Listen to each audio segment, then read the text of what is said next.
Jeeves and the Hard-Boiled Egg by P.G. Wodehouse, performed by Iain Wood. Sometimes of a morning, as I've sat in bed sucking down the early cup of tea and watched Jeeves flitting about the room and putting out the raiment for the day, I've wondered what the deuce I should do if the fellow ever took it into his head to leave me. It's not so bad when I'm in New York, but in London the anxiety is frightful. There used to be all sorts of attempts on the part of low blighters to sneak him away from me. Young Reggie Foljambe, to my certain knowledge, offered him double what I am giving him, and Alistair Bingham Reeves, who's got a valet who's been known to press his trousers sideways, used to look at him when he came to see me with a kind of glittering, hungry eye, which disturbed me deucedly. Bally pirates. The thing, you see, is that Jeeves is so dashed competent. You can spot it even in the way he shoves studs into a shirt. I rely on him in absolutely every crisis, and he never lets me down. And what's more, he can always be counted on to extend himself on behalf of any pal of mine who happens to be, to all appearances, knee-deep in the bouillon. Take the rather rummy case, for instance, of dear old Bicky and his uncle, the hard-boiled egg. It happened after I'd been in America for a few months.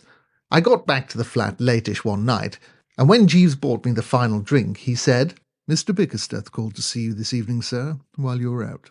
"Oh," I said. "Twice, sir. He appeared a trifle agitated." "What, pipped?" "He gave that impression, sir." I sipped the whisky. I was sorry if Bicky was in trouble, but as a matter of fact I was rather glad to have something I could discuss freely with Jeeves just then, because things had been a bit strained between us for some time, and it had been rather difficult to hit on anything to talk about that wasn't apt to take a personal turn.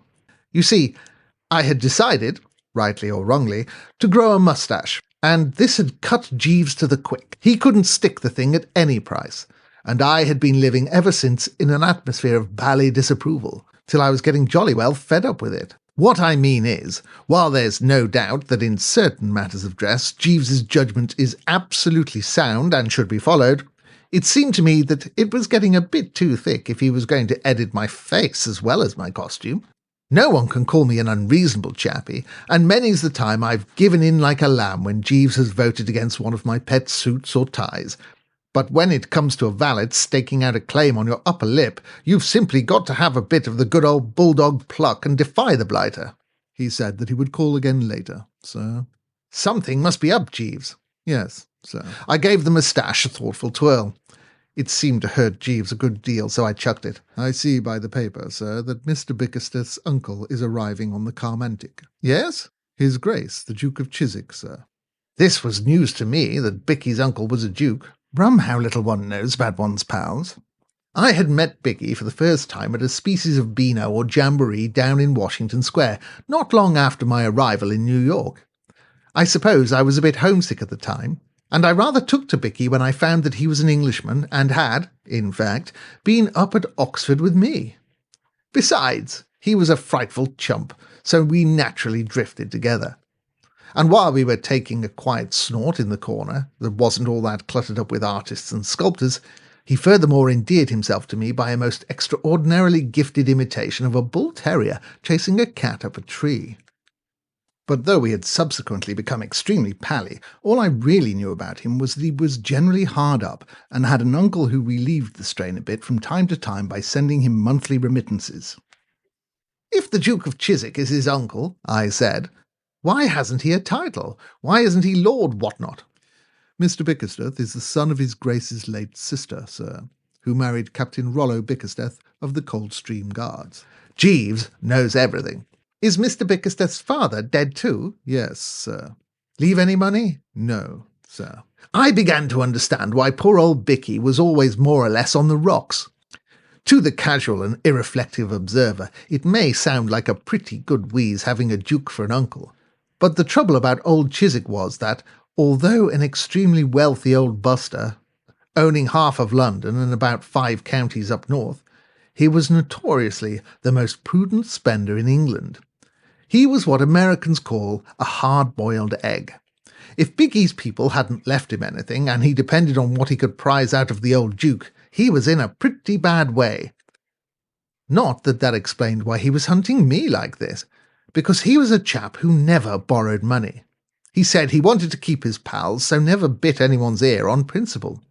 At this juncture the doorbell rang. Jeeves floated out to answer it.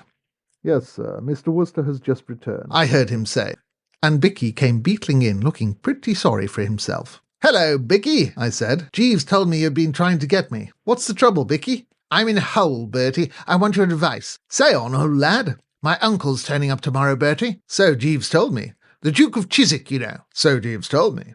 Bicky seemed a bit surprised. "Jeeves seems to know everything." "Rather rummily, that's exactly what I was thinking just now myself." "Well, I wish," said Bicky gloomily, "that he knew a way to get me out of the hole I'm in." "Mr. Bickersteth is in a hole, Jeeves," I said, "and wants you to rally round." "Very good, sir." Bicky looked a bit doubtful. "Well, of course you know, Bertie, this thing is by way of being a bit private and all that." "I shouldn't worry about that, old top. I bet Jeeves knows all about it already, don't you, Jeeves?" "Yes, sir." "Eh?" said Bicky, rattled. "I am open to correction, sir, but is not your dilemma due to the fact that you are at a loss to explain to His Grace why you are in New York instead of in Colorado?" Bicky rocked like a jelly in a high wind. "How the deuce did you know anything about it?" "I chanced to meet His Grace's butler before we left England. He informed me that he happened to overhear His Grace speaking to you on the matter, sir, as he passed the library door." Bicky gave a hollow sort of laugh. "Well, as everybody seems to know all about it, there's no need to try and keep it dark. The old boy has turfed me out, Bertie, because he said I was a brainless nincompoop. The idea was that he would give me a remittance on condition that I dashed out to some blighted locality by the name of Colorado and learned farming or ranching, or whatever they call it, at some bally ranch or farm, or whatever it's called. I didn't fancy the idea a bit. I should have had to ride horses and pursue cows and so forth. At the same time, don't you know, I had to have that remittance. I get you absolutely, old thing. Well, when I got to New York, it looked a decent sort of place to me, so I thought it would be a pretty sound notion to stop here. So I cabled my uncle, telling him that I had dropped into a good business wheeze in the city and wanted to chuck the ranch idea.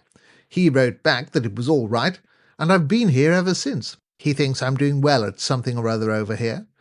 I never dreamed, don't you know, that he would ever come out here. What on earth am I to do?" "Jeeves," I said, "what on earth is Mr. Bickersteth to do?" "You see," said Bicky, "I had a wireless from him to say that he was coming to stay with me. To save hotel bills, I suppose. I've always given him the impression that I was living in pretty good style. I can't have him to stay at my boarding house." "Thought of anything, Jeeves?" I said. "To what extent, sir, if the question is not a delicate one, are you prepared to assist Mr. Bickersteth?" "I'll do anything I can for you, of course, Bicky, old man." "Then, if I might make the suggestion, sir, you might lend Mr. Bickersteth—" "No, by Jove," said Bicky firmly. "I have never touched you, Bertie, and I'm not going to start now. I may be a chump, but it's my boast that I don't owe a penny to a single soul. Not counting tradesmen, of course." "I was about to suggest, sir, that you might lend Mr. Bickersteth this flat. Mr. Bickersteth could give His Grace the impression that he was the owner of it. With your permission, I could convey the notion that I was in Mr. Bickersteth's employment and not in yours. You would be residing here temporarily as Mr. Bickersteth's guest. His Grace would occupy the second spare bedroom. I fancy that you would find this answer satisfactory, sir." Bicky had stopped rocking himself and was staring at Jeeves in an awed sort of way. "I would advocate the dispatching of a wireless message to His Grace on board the vessel, notifying him of the change of address. Mr. Bickersteth could meet His Grace at the dock and proceed directly here. Will that meet the situation, sir?" "Absolutely." "Thank you, sir." Bicky followed him with his eye till the door closed. "How does he do it, Bertie?" he said. "I'll tell you what I think it is. I believe it's something to do with the shape of his head. Have you ever noticed his head, Bertie, old man? It sort of sticks out at the back." I hopped out of bed pretty early next morning, so as to be among those present when the old boy should arrive. I knew from experience that these ocean liners fetch up at the dock at a deucedly ungodly hour. It wasn't much after 9 by the time I'd dressed and had my morning tea, and was leaning out of the window watching the street for Bicky and his uncle. It was one of those jolly, peaceful mornings that make a chappie wish he'd got a soul or something, and I was just brooding on life in general when I became aware of the dickens of a spat in progress down below. A taxi had driven up, and an old boy in a top hat had got out and was kicking up a frightful row about the fare. As far as I could make out, he was trying to get the cabbie to switch from New York to London prices. And the cabbie had apparently never heard of London before, and didn't seem to think a lot of it now. The old boy said that in London the trip would have set him back a shilling, and the cabbie said he should worry. I called to Jeeves. "The Duke has arrived, Jeeves?" "Yes, sir." "That'll be him at the door now." Jeeves made a long arm and opened the front door, and the old boy crawled in. "How do you do, sir?" I said, bustling up and being the ray of sunshine. "Your nephew went down to the dock to meet you, but you must have missed him. My name's Worcester, don't you know? Great pal of Bicky's and all that sort of thing. I'm staying with him, you know. Would you like a cup of tea? Jeeves, bring a cup of tea." Old Chiswick had sunk into an armchair and was looking about the room. "Does this luxurious flat belong to my nephew, Francis?" "Absolutely." "It must be terribly expensive." "Pretty well. Of course, everything costs a lot over here, you know." He moaned. Jeeves filtered in with the tea. Old Chiswick took a stab at it to restore his tissues and nodded. "A terrible country, Mr. Worcester, a terrible country. Nearly 8 shillings for a short cab drive. Iniquitous." He took another look around the room. It seemed to fascinate him. "Have you any idea how much my nephew pays for this flat, Mr. Worcester?" "About $200 a month, I believe." "What? £40 a month?" I began to see that unless I made the thing a bit more plausible, the scheme might turn out a frost. I could guess what the old boy was thinking. He was trying to square all this prosperity with what he knew of poor old Bicky, and one had to admit that it took a lot of squaring. For dear old Bicky, though a stout fellow and absolutely unrivalled as an imitator of bull terriers and cats, was in many ways one of the most pronounced fatheads that ever pulled on a suit of gents' underwear. "I suppose it seems rummy to you, but the fact is New York often bucks fellows up and makes them show a flash of speed that you wouldn't have imagined them capable of. It sort of develops them. Something in the air, don't you know? I imagine that Bicky in the past, when you knew him, may have been something of a chump, but it's quite different now. Devilish efficient sort of bird, and looked on in commercial circles as quite the nib. I am amazed. What is the nature of my nephew's business, Mr. Worcester?" "Oh, just business, don't you know? The same sort of thing as Rockefeller or all these coves do, you know." I slid for the door. "Awfully sorry to leave you, but I've got to meet some of the lads elsewhere." Coming out of the lift, I met Bicky bustling in from the street. "Hello, Bertie. I missed him. Has he turned up?" "He's upstairs now, having some tea." "What does he think of it all?" "He's absolutely rattled." "Ripping. I'll be toddling up then. Toodaloo, Bertie, old man. See you later." "Pip, pip, Bicky, dear boy." He trotted off, full of merriment and good cheer, and I went off to the club to sit in the window and watch the traffic coming up one way and going down the other. It was latish in the evening when I looked in at the flat to dress for dinner. "Where's everybody, Jeeves?" I said, finding no little feet pattering around the place. "Gone out?" "His Grace desired to see some of the sights of the city, sir. Mr. Bickersteth is acting as his escort. I fancy their immediate objective was Grant's tomb." "I suppose Mr. Bickersteth is a bit bucked at the way things are going, what?" "Sir?" "I say I take it that Mr. Bickersteth is tolerably full of beans." "Not altogether, sir." "What's his trouble now?" "The scheme which I took the liberty of suggesting to Mr. Bickersteth and yourself has, unfortunately, not answered entirely satisfactorily, sir." "Surely the Duke believes that Mr. Bickersteth is doing well in business and all that sort of thing." "Exactly, sir. With the result that he has decided to cancel Mr. Bickersteth's monthly allowance on the grounds that, as Mr. Bickersteth is doing so well on his own account, he no longer requires pecuniary assistance." "Great Scott, Jeeves, this is awful." "Somewhat disturbing, sir." "I never expected anything like this." "I confess I scarcely anticipated the contingency myself, sir." "I suppose it bowled the poor blighter over absolutely." Mr. Bickersteth appeared somewhat taken aback, sir. My heart bled for Bicky. "We must do something, Jeeves." "Yes, sir." "Can't you think of anything?" "Not at the moment, sir." "There must be something we can do." It was a maxim of one of my former employers, sir, as I believe I mentioned to you once before, the present Lord Bridgeworth, that there is always a way. No doubt we shall be able to discover some solution of Mr. Bickersteth's difficulty, sir. "Well, have a stab at it, Jeeves." I will spare no pains, sir." I went and dressed sadly. It will show you pretty well how pipped I was when I tell you that I as near as a toucher put on a white tie with a dinner jacket. I sallied out for a bit of food, more to pass the time than because I wanted it. It seemed brutal to be wading into the bill of fare with poor old Bicky headed for the bread line. When I got back, old Chiswick had gone to bed, but Bicky was there, hunched up in an armchair, brooding pretty tensely, with a cigarette hanging out of the corner of his mouth and a more or less glassy stare in his eyes. "This is a bit thick, old thing, what?" I said. He picked up his glass and drained it feverishly, overlooking the fact that it hadn't anything in it. "I'm done, Bertie," he said. He had another go at the glass. It didn't seem to do him any good.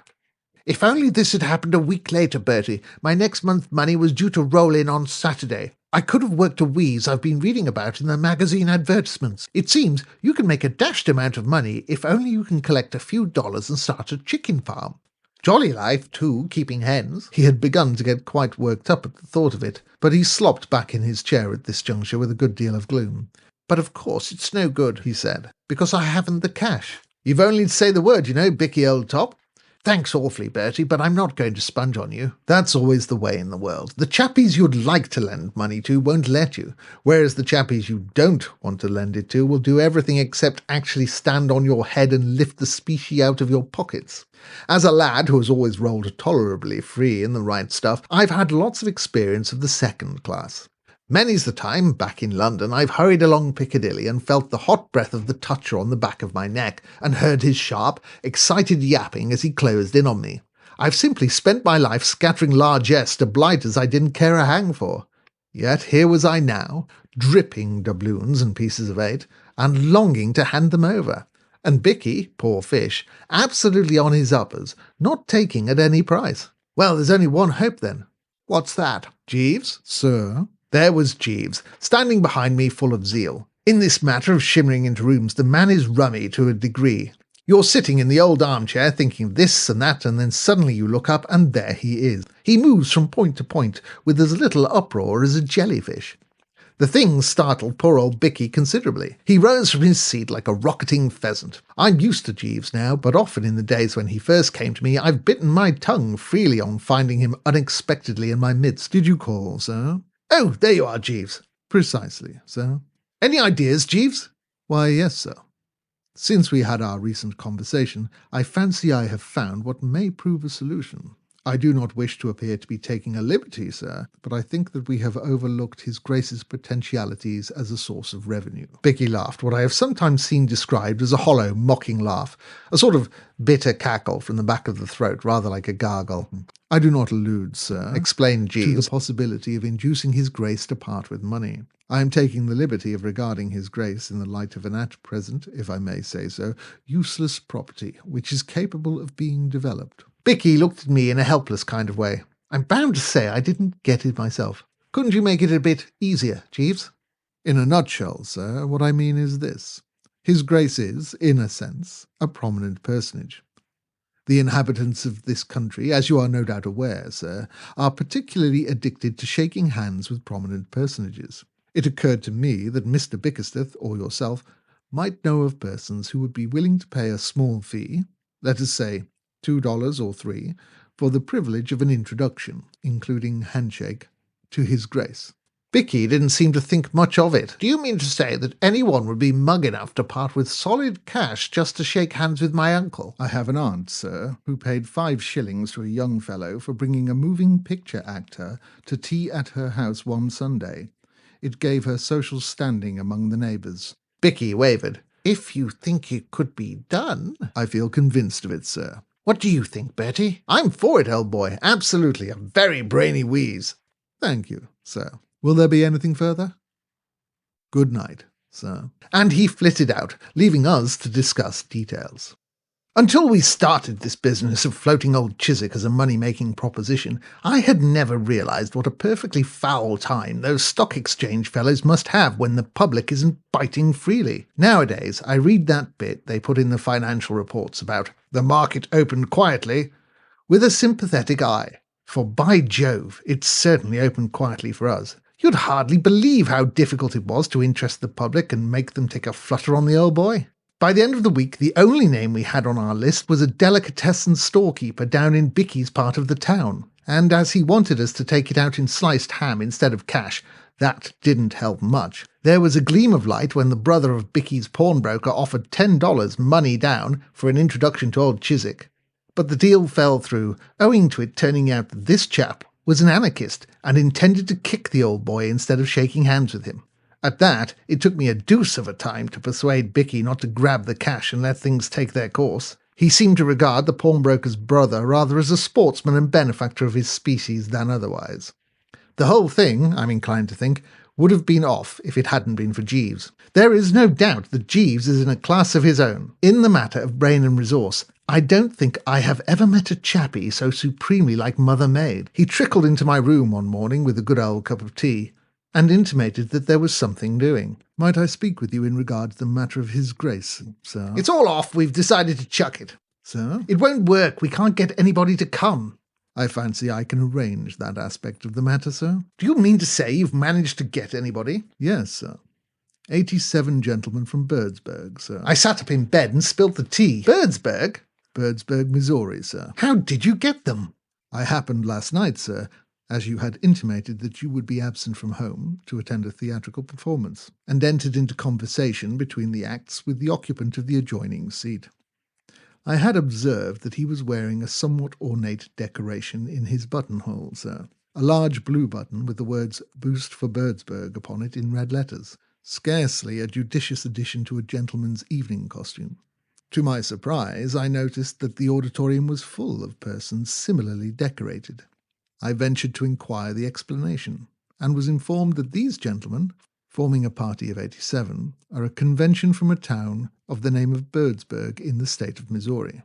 Their visit, I gathered, was purely of a social and pleasurable nature, and my informant spoke at some length of the entertainments arranged for their stay in the city. It was when he related with a considerable amount of satisfaction and pride that a deputation of their number had been introduced to and had shaken hands with a well-known prize fighter, that it occurred to me to broach the subject of his grace. To make a long story short, sir, I have arranged, subject to your approval, that the entire convention shall be presented to his grace tomorrow afternoon. I was amazed. 87, Jeeves. At how much a head? I was obliged to agree a reduction for quantity, sir. The terms finally arrived at were $150 for the party. I thought of it. Payable in advance? No, sir. I endeavoured to obtain payment in advance, but was not successful. Well, anyway, when we get it, I'll make it up to 500. Bicky'll never know. Do you suppose Mr. Bickersteth would suspect anything, Jeeves, if I made it up to 500? I fancy not, sir. Mr. Bickersteth is an agreeable gentleman, but not bright. All right, then. After breakfast, run down to the bank and get me some money. Yes, sir. You know, you're a bit of a marvel, Jeeves. Thank you, sir. Right-ho. Very good, sir. When I took dear old Bicky aside in the course of the morning and told him what had happened, he nearly broke down. He tottered into the sitting-room and buttonholed old Chiswick, who was reading the comic section of the morning paper with a kind of grim resolution. "Uncle," he said, "are you doing anything special tomorrow afternoon? I mean to say, I've asked a few of my pals in to meet you, don't you know?" The old boy cocked a speculative eye at him. "There will be no reporters among them." "Reporters? Rather not. Why? I refuse to be badgered by reporters. There were a number of adhesive young men who endeavoured to elicit from me my views on America while the boat was approaching the dock. I will not be subjected to this persecution again." "That'll be absolutely all right, Uncle. There won't be a newspaper man in the place." "In that case, I shall be glad to make the acquaintance of your friends. You shall shake hands with them and so forth." "I shall naturally order my behaviour according to the accepted rules of civilized intercourse." Bicky thanked him heartily and came off to lunch with me at the club, where he babbled freely of hens, incubators, and other rotten things. After mature consideration, we had decided to unleash the Birdsburg contingent on the old boy 10 at a time. Jeeves brought his theatre pal round to see us, and we arranged the whole thing with him. A very decent chappie, but rather inclined to collar the conversation and turn it in the direction of his hometown's new water supply system. We settled that, as an hour was about all he would be likely to stand, each gang should consider itself entitled to 7 minutes of the Duke's society by Jeeves's stopwatch, and that when their time was up, Jeeves should slide into the room and cough meaningfully. Then we parted with what I believe are called mutual expressions of goodwill, the Birdsburg chappie extending a cordial invitation for us all to pop out some day and take a look at the new water supply system, for which we thanked him. Next day the deputation rolled in. The first shift consisted of the cove we had met and 9 others almost exactly like him in every respect. They all looked deuced keen and businesslike, as if from youth up they had been working in the office and catching the boss's eye and what not. They shook hands with the old boy with a good deal of apparent satisfaction, all except one chappie, who seemed to be brooding about something. And then they stood off and became chatty. "What messages have you for Birdsburg, Duke?" asked our pal. The old boy seemed a bit rattled. "I have never been to Birdsburg." The chappie seemed pained. "You should pay it a visit," he said. "The most rapidly growing city in the country. Boost for Birdsburg! Boost for Birdsburg! Said the other chappies reverently. The chappie who had been brooding suddenly gave tongue. "Say." He was a stout, sort of well-fed cove with one of those determined chins and a cold eye. The assemblage looked at him. "As a matter of business," said the chappie. "Mind you, I'm not questioning anyone's good faith, but as a matter of strict business, I think this gentleman here ought to put himself on record before witnesses as stating that he is really a duke." "What do you mean, sir?" cried the old boy, getting purple. "No offence, simply business. I'm not saying anything, mind you, but there's one thing that seems kind of funny to me. This gentleman here says his name's Mr. Bickersteth, as I understand it. Well, if you're the Duke of Chiswick, why isn't he Lord Percy something? I've read English novels and I know all about it." "This is monstrous." "Now, don't get hot under the collar, I'm only asking. I've a right to know. You're going to take our money, so it's only fair that we should see that we get our money's worth." The water supply cove chipped in. "You're quite right, Sims. I overlooked that when making the agreement. You see, gentlemen, as businessmen, we've a right to reasonable guarantees of good faith. We are paying Mr. Bickersteth here $150 for this reception, and we naturally want to know—" Old Chiswick gave Bicky a searching look. Then he turned to the water supply chappie. He was frightfully calm. "I can assure you that I know nothing of this," he said, quite politely. "I should be grateful if you would explain." "Well, we arranged with Mr. Bickersteth that 87 citizens of Birdsburg should have the privilege of meeting and shaking the hands with you for a financial consideration, mutually arranged. And what my friend Sims here means, and I'm with him, is that we only have Mr. Bickersteth's word for it, and he is a stranger to us, that you are the Duke of Chiswick at all." Old Chiswick gulped. "Allow me to assure you, sir," he said in a rummy kind of voice, "that I am the Duke of Chiswick." "Then that's all right," said the chappie heartily. "That was all we wanted to know. Let the thing go on." "I am sorry to say," said old Chiswick, "that it cannot go on. I am feeling a little tired. I fear I must ask to be excused." "But there are 77 of the boys waiting round the corner at this moment, Duke, to be introduced to you." "I fear I must disappoint them." "But in that case the deal would have to be off." "That is a matter for you and my nephew to discuss." The chappie seemed troubled. "You really won't meet the rest of them?" "No." "Well then, I guess we'll be going." They went out, and there was a pretty solid silence. Then old Chiswick turned to Bicky. "Well?" Bicky didn't seem to have anything to say. "Was it true what that man said?" "Yes, uncle."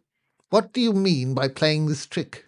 Bicky seemed pretty well knocked out, so I put in a word. "I think you'd better explain the whole thing, Bicky, old top." Bicky's Adam's apple jumped about a bit. Then he started. "You see, you had cut off my allowance, uncle, and I wanted a bit of money to start a chicken farm. I mean to say, it's an absolute cert if once you get a bit of capital, you buy a hen, and it lays an egg every day of the week, and then you sell the egg, say, 7 for 25 cents. Keep of the hen costs nothing, profit practically." "What is all this nonsense about hens? You led me to suppose you were a substantial businessman." "Old Bicky rather exaggerated, sir," I said, helping the chappie out. "The fact is, the poor old lad is absolutely dependent on that remittance of yours, and when you cut it off, don't you know, he was pretty solidly in the soup, and had to think of some way of closing on a bit of the ready pretty quick. That's why we thought of this handshaking scheme." Old Chiswick foamed at the mouth. "So you have lied to me? You have deliberately deceived me as to your financial status?" "Poor old Bicky didn't want to go to that ranch," I explained. "He doesn't like cows and horses, but he rather thinks he would be hot stuff among the hens. All he wants is a bit of capital. Don't you think it would be rather a wheeze if you were to—" "After what has happened? After this deceit and foolery? Not a penny." "But—" "Not a penny." There was a respectful cough in the background. "If I might make a suggestion, sir?"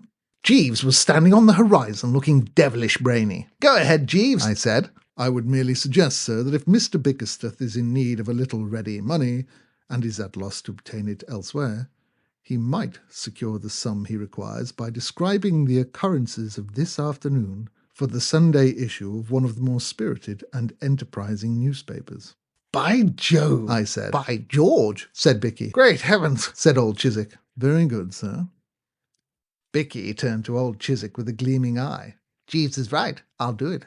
The Chronicle would jump at it. They eat that sort of stuff. Old Chiswick gave a kind of moaning howl. I absolutely forbid you, Francis, to do this thing. That's all very well, said Bicky, wonderfully braced. But if I can't get the money any other way... Wait, my boy, you're so impetuous. We might arrange something. I won't go to that bally ranch. No, my boy, I would not suggest it. I would not for a moment suggest it. I think... He seemed to have a bit of a struggle with himself. I think that, on the whole, it would be best if you returned with me to England. I might... In fact, I think I see my way I might be able to utilize your services in some secretarial position. I shouldn't mind that. I should not be able to offer you a salary, but, as you know, in English political life, the unpaid secretary is a recognised figure. The only figure I'll recognise, said Bicky firmly, is 500 quid a year, paid quarterly. My dear boy! Absolutely. But your recompense, my dear Francis, would consist in the unrivalled opportunities you would have, as my secretary, to gain experience, to accustom yourself to the intricacies of political life, in fact, you would be in an exceedingly advantageous position. 500 a year, said Bicky, rolling it around his tongue. Why, that would be nothing to what I could make if I started a chicken farm. It stands to reason. Suppose you have a dozen hens. Each of the hens has a dozen chicks. After a bit, the chickens grow up and have a dozen chickens each themselves. And then they all start laying eggs. There's a fortune in it. You can get anything you like for eggs in America. Fellows keep them on ice for years and years and don't sell them till they fetch about $1 a whirl. You don't think I'm going to chuck a fortune like this for anything under 500 goblins a year, what? A look of anguish passed over old Chiswick's face. Then he seemed to be resigned to it. Very well, my boy, he said. What ho? Said Bicky. All right, then. Jeeves, I said. Bicky had taken the old boy off to dinner to celebrate, and we were alone. Jeeves, this has been one of your best efforts. Thank you, sir. It beats me how you do it. Yes, sir.